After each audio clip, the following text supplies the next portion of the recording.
The curse ends here. 2 Corinthians 5:21. For God made Christ, who never sinned, to be the offering for our sin, so that we could be made right with God through Christ. Galatians 3:13. But Christ has rescued us from the curse pronounced by the law. When he was hung on the cross, he took upon himself the curse for our wrongdoing. For it is written in the scriptures, "Cursed is everyone who is hung on a tree." The Perfect Sacrifice of Christ series, number 2. Nung sinaunang panahon, pagkatapos ng laban, ang mga nanalo ay kumukuha ng mga bihag mula sa natalong hukbo.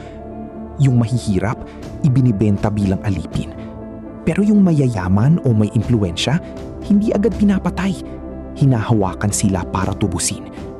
Kapag nabayaran ng kanilang pamilya o bayan ang hinihinging halaga, sila ay pinalalaya. Ang tawag dito ay redemption at ang bayad ay ransom. Habang tumatagal, lumawak ang kahulugan nito. Kahit ang isang alipin, pwedeng tubusin ang kalayaan. Minsan ng pamilya niya, minsan sa sarili niyang ipon.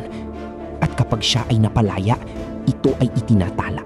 Kadalasan sa templo, bilang patunay na siya ay isang taong tinubos na.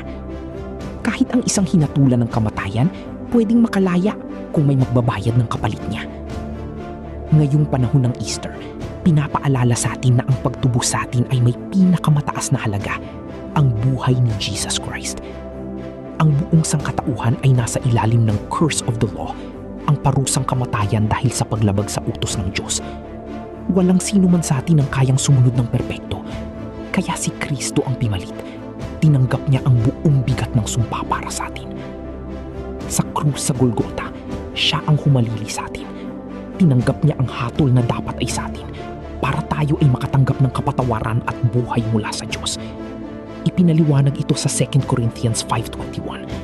Ang walang kasalanan ay naging kasalanan para sa atin upang tayo ay maging matuwid sa harap ng Diyos. Nang si Jesus ay ibinitin sa kahoy, tinanggap niya ang uri ng kamatayan na sumisimbolo ng pagtanggi ng Diyos. Sa sinaunang Hudaismo, ang katawan ng kriminal ay ibinibitin upang ipakita na siya ay nasa ilalim ng sumpa. Pero si Jesus ay hindi isinumpa dahil siya ay ipako sa krus. Ipako siya sa krus dahil pinili niyang akuin ang sumpa natin. Ang walang sala, namatay para sa may sala.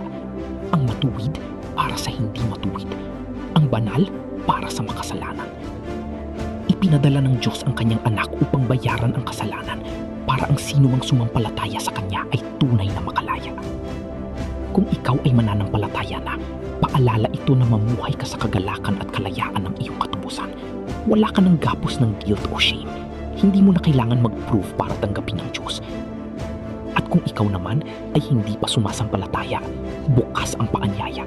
Tanggapin mo ang regalong kalayaan na inaalok ni Kristo. Ang krus ang deklarasyon ng Diyos.